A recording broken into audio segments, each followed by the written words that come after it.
做完手术的时候，哇，波霸啊，我说你要出来吧，老娘挤不出来水。有老娘的奶只能给你摸，没有奶水的。他本是男儿郎，却做梦想当女娇娥。为了成为堂堂正正的女人，他还专门去做了隆胸手术。白天他叫李二毛，晚上他叫美莲娜。他是男人，但大部分时候是女人。2005年的深圳混乱而拥挤，但到处透着欣欣向荣的劲儿。无数打工者纷至沓来，这是草根翻身颠覆命运的黄金年代。此时的李二毛正值23年华，作为千千万万个身漂中的一份子，他走了一条绝不寻常的路，那就是以男儿身活女子人生。身为男人的李二毛总喜欢把自己打扮成女人的模样，他穿短裙化浓妆，奔波于不同的夜场，流连于不同的男人间。从闯入深圳这片五光十色的丛林起，他内心的困兽便得到了释放。和其他怀揣着翻身梦来深圳打工的人不同，李二毛最大的愿望就是赚钱做变性手术，把自己变成一个真正的女人。为了早点赚够钱，李二毛每天扮着女装混迹在各大夜场演出，因为这里来钱最快。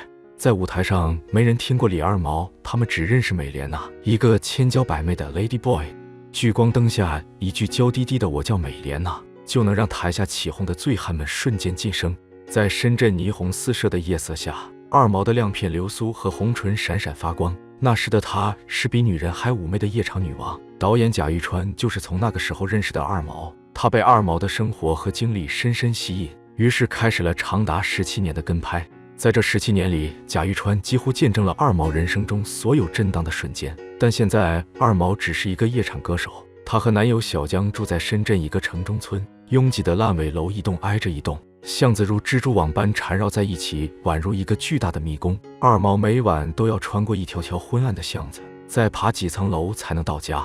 她和男友小江蜗居在一个简陋的小单间里，屋子是很普通的民房，整个房间乱七八糟，完全看不出一点家的温馨。屋子里唯一的光源来自墙上的半扇窗户，地上和桌上堆满了垃圾，空气中弥漫着一股难闻的闷臭味。唯一充满生机的大概就是他们养的小狗。在这段关系里，二毛日夜颠倒，每天辗转于各大夜场演出赚钱养家，而男友小江则在家当甩手掌柜睡大觉。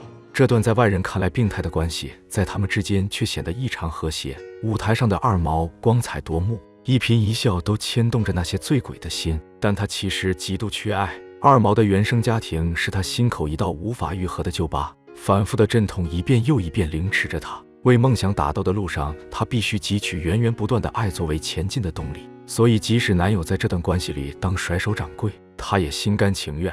二毛的前半生坎坷无比。9岁之前，二毛一家是街上最有钱的暴发户。二毛的父亲靠拐卖妇女儿童白手起家，就连二毛的亲弟弟也被卖去了河南。在村里人温饱都成问题的时候，他们一家已经过上了小资生活。9岁那年，父亲的发家之计不慎败露，锒铛入狱后被判了死刑。终于在摧毁了无数个完整的家庭后，回旋镖打在了自己身上，二毛一家就此没落，一夜之间变成了寡妇。二毛的母亲选择远走他乡改嫁，而二毛并不在他的计划里。就这样，二毛变成了孤儿。为了维持生活，他只能从学校辍学，跟着表哥去重庆靠捡垃圾为生，每天风餐露宿，有上顿没下顿。当时的二毛每天都在想着去大城市。1997年，二毛终于攒够了去深圳的钱，于是他头也不回上了车。没有学历，没有手机，进厂是初来乍到的他唯一的选择。当时的他每个月只有200-300块工资，枯燥的流水线没有丝毫技术含量，谁能吃苦谁就能上岗。二毛兜兜转转换了很多个厂，他不甘心过这种一眼就能望到头的生活。没过多久，他便离开了最后待的厂子，辗转到酒店做服务员，每天和打扮精致的女同事们一起工作。二毛突然觉醒了不被世俗接纳的性取向，他发现自己好像喜欢男生。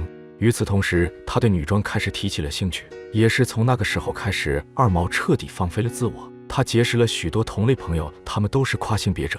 和二毛一样，他们分散在深圳各个角落，卖力地经营着自己的生活，但无一例外，大家都过得十分艰难。因为异于常人的扮相，他们每天都要遭受许多异样眼光的打量。虽然没有带来任何实质性的伤害，但更像一场无声的凌迟。二毛每天都在为了变成女人而努力，刚攒到一点钱，他便兴冲冲去做了隆胸手术。事实证明，他这一步走对了。本就娇媚的二毛，现在更是女人味十足。夜场老板对她很是青睐，来看美莲娜的人也越来越多。虽然没有接受过正规的声线训练，但二毛的演出几乎场场爆满。低俗的笑话和大胆的发言，让众多苦闷的单身男性成了他的忠实粉丝。而出唱片也成了他变成女人之外的另一个梦想。说不定自己有朝一日能混进娱乐圈，成为吆五喝六、人人拥簇的大明星。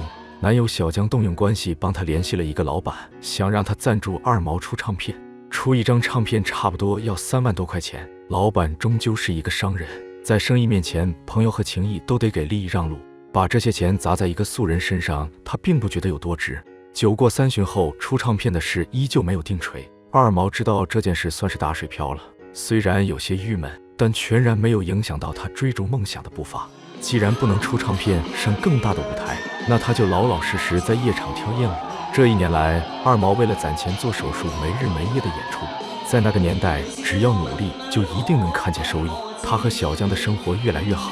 两人从那个逼仄昏暗的小单间搬进了宽敞的新公寓，比起上一个房子，明显这里更有家的感觉。二毛在墙上贴满了自己的照片，房子也被收拾得井井有条。虽然只有小学4年级的文凭，但二毛的学习能力非常强，只要他想学，就没有学不会的东西。为了练习声乐，小江给他买了台电脑。现在二毛浑身都充满了向上爬的干劲儿。那段时间，这对不被世俗认可的恋人，脸上每天洋溢着幸福的眩晕。那是贾玉川第一次见二毛这么幸福，但往往这种时候，命运就会给他当头一棒。李二毛开始不满足于当下，他想要的东西变得更多，于是他迷上了赌博，并且陷得越来越深。男友小江对此十分反感，两人开始频繁爆发争吵。二毛输的钱也越来越多，有时刚赚到的演出费一晚上就会被他输光，最夸张的时候，一场打下来能输1-2万。那段时间，二毛就跟着了魔一般，无论小江如何制止，他通通抛诸脑后。时间一久，两人的感情摇摇欲坠，陷入分手的边缘。小江不再过问他的事情，两人虽然睡同一个床，盖同一个被子，但几乎没有任何交流。排场和情场的双重失意让二毛开始疑神疑鬼，他一边厌恶自己，一边质疑小江的爱。小江和别的女人多说一句话，在他眼里就成了背叛。分手前夕，两人一起吃了一顿烧烤。对坐在桌前，二毛眼泪决堤，小江却十分平静。他面无表情地跟二毛表达着自己的恨气不争。明明能好好过日子，二毛却要亲手把这段关系搅得一团糟。最后一次心对心的交流过后，两人还是走到了分道扬镳的路口。二毛恢复了单身生活，而小江不久也离开了深圳。很快2010年到来，这一年是二毛逐渐堕落的开始。为了排解孤独和寂寞，二毛开始约陌生网友。床边的唱片和海报也变成了啤酒和榨菜，屋子一片狼藉。二毛的生活变成了一片灰色，偶尔夹杂带着血腥味的红。同居的时间久了，网友赖在他家不肯走，二毛经常和对方大打出手，但每次弄得一身伤的却是他自己。二毛的衣服上总是沾着血渍。自从和小江分开，二毛彻底放弃了夜场演出的工作，将近4个月没去上班，每天在家借酒消愁，惶惶度日。整个人萎靡不振，被苦闷裹挟着。贾玉川希望二毛能振作起来，至少不要用酒精麻痹自己来逃避生活。但此时的二毛像一只脆弱而敏感的刺猬，他被这番话刺痛，一连几个月都没有跟导演联系。当贾玉川再次见到他时，二毛已经搬到了新的住处。他在出租屋里穿着一身白色鱼尾裙，裙摆上沾满了血渍。刚见到贾玉川，二毛便嚎啕大哭。这时二毛已经有了新男友，叫小龙。因为小龙和别的女生暧昧不清，二毛情绪崩溃，直接在出租屋自杀了。小龙被吓得不轻，正在房间打电话报警。和小龙在一起后，二毛染上了自杀和吸毒的恶习，好几次都是房东太太送的医院，而小龙却总是置身事外。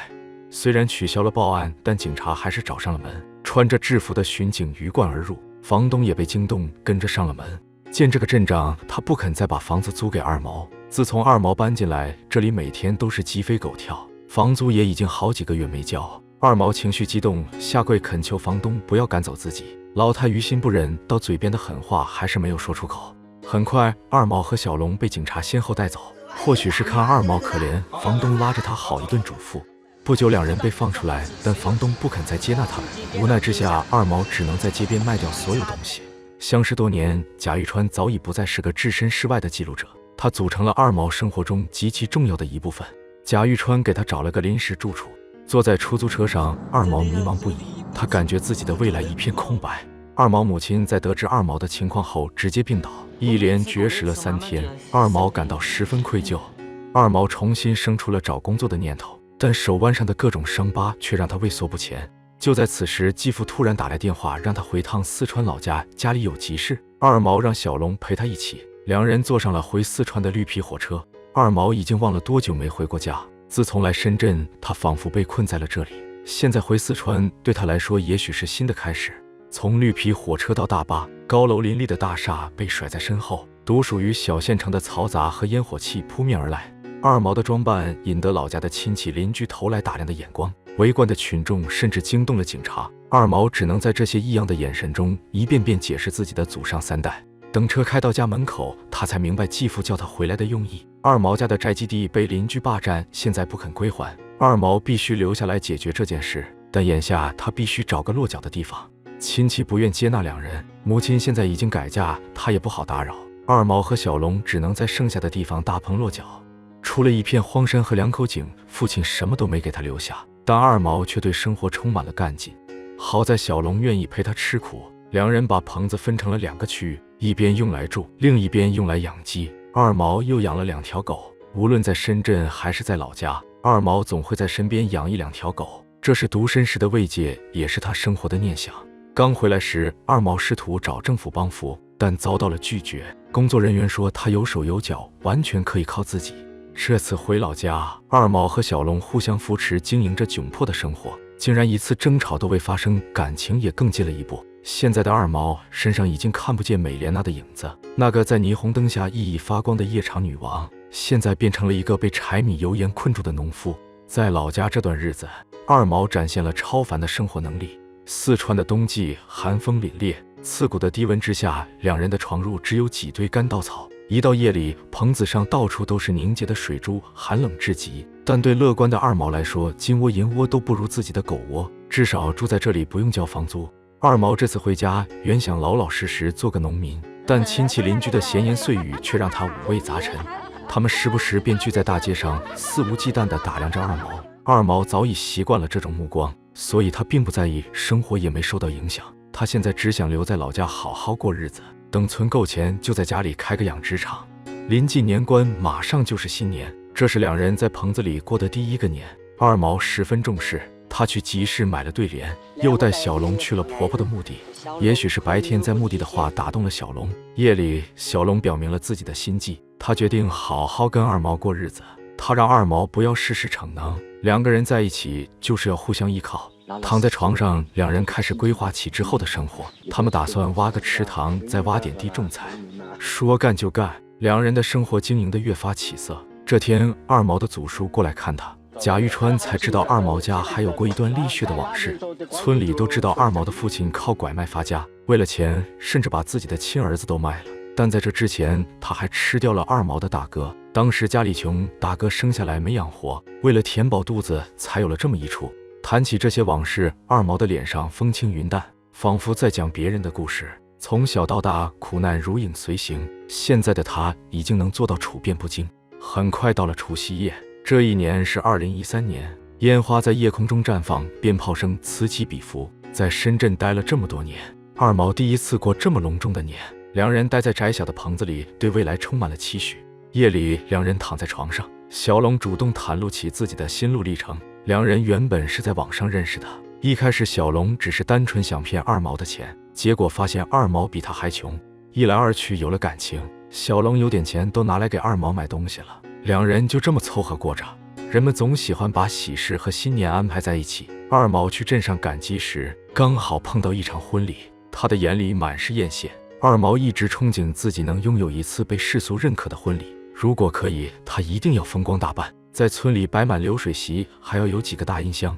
但刘村的生活还没施展开，二毛又被残酷的现实狠狠刺了一刀。因为父亲拐卖儿童的前科，二毛带来的陌生面孔让村里变得人心惶惶，他们害怕二毛也步入父亲的后路，就连政府都派了人来劝说，他们希望二毛早点离开村里。说的好听点是让二毛去大城市发展，说的难听点就是驱逐。回村的这半年，二毛和小龙凭借双手找回了人生的价值和意义。这对恋人刚开启对幸福生活的铺排，却因为村民的嫌恶和亲戚的排挤而无法继续在这里生活。最终，二毛与邻居签订合约，以600块的低价出让了被霸占的土地。两人又回到了深圳。和第一次来深圳一样，二毛一无所有，无处可去的两人只能在51晚的宾馆暂住，随后开启了漫长的短工生活。两人辗转于各个工厂，二毛又养了一只小狗，按部就班的打工生活给两人带来了安稳的日子。二毛开始重新追逐梦想，既然当农民的愿望实现不了，那他就接着做女人梦。就在二毛撸起袖子准备好好打工时，平静的生活再次被打破。小龙重新染上了毒瘾，一连几天都没去上班。二毛把宾馆的东西清空后，将小龙赶了出去。这段波折的感情就此画上了句号。二毛提着大包小包再次流落街头，她仿佛回到了和前男友小江被房东赶出来的那晚。情绪崩溃的二毛躺在街上大喊大叫，仿佛只有这样才能将那段感情彻底抛弃。现在爱与恨里的二毛痛不欲生，也是从那个时候开始，二毛和贾玉川彻底断联。直到半年后，当他再次联系上二毛，一切都发生了巨变。二毛没有做变性手术，他重新以男人的装扮融入了社会。现在的他在一个做苹果零件的工厂打工，除了不能抬头挺胸，二毛和一个普通男性没有任何区别。几年前让他引以为傲的隆胸手术，在此刻却变成了累赘。他想去医院摘掉假体，但要好几千，这对二毛来说实在太贵，所以他每天都要裹着很厚的裹胸，才能不被别人发现。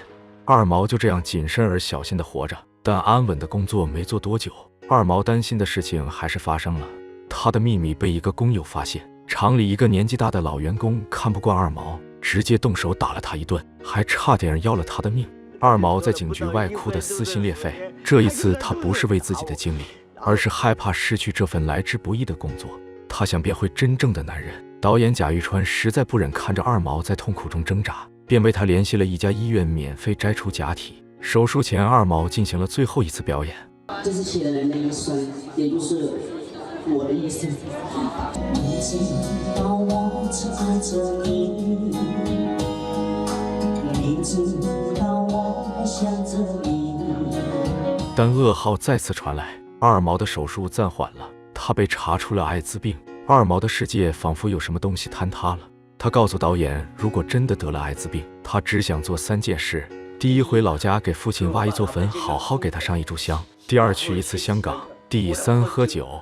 那是导演最后一次见到二毛。从那之后，二毛就跟人间蒸发了一般。贾玉川一直试图联系他，但电话从来没有打通过。一直到3年后，2017年的3月2号，二毛给导演打了一通电话，他还是一如往常的乐观。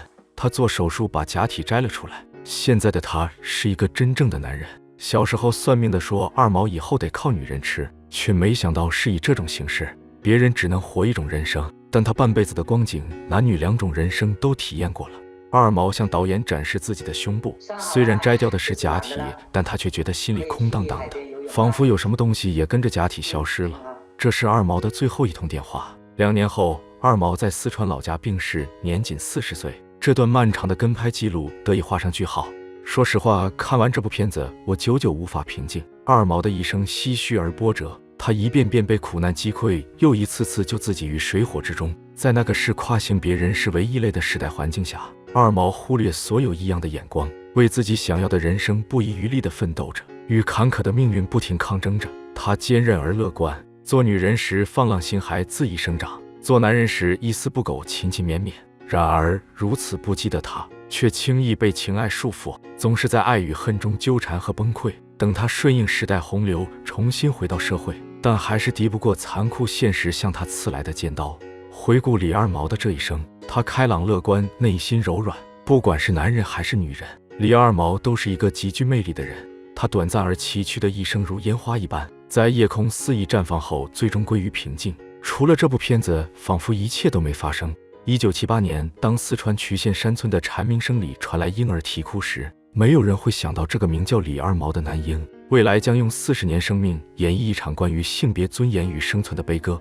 贾玉川导演的镜头像一扇穿越时空的窗，从2003年深圳霓虹闪烁的夜场后台，到2019年四川出租屋里冰冷的结局， 17年的胶片轨迹里，我们看见的不仅是一个跨性别者的挣扎，更是整个时代裂痕中漂浮的尘埃。那个年代，跨性别者的存在或许是一种奇观，但这部片子更像是记录一个被时代巨轮碾碎的人，在繁杂的人世间努力拼凑自己。看完这部片子，如同见证苔藓在混凝土缝隙里开花，但抵不过风雨飘摇，最后只能在震荡中枯萎。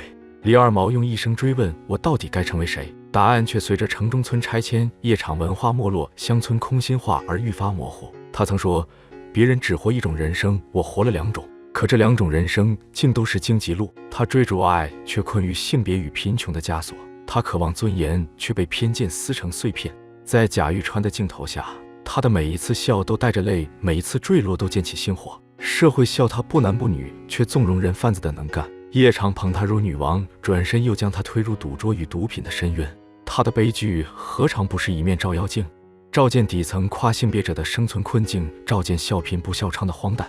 当纪录片尾声定格在他童年老屋的残垣时，恍惚看见那个穿破袄捡垃圾的男孩，正朝着霓虹深处的美莲娜拼命奔跑。或许真正的救赎不在于性别或爱情，而在于贾玉川按下录制键的那个瞬间，至少有光曾照亮过暗夜里挣扎的尘埃。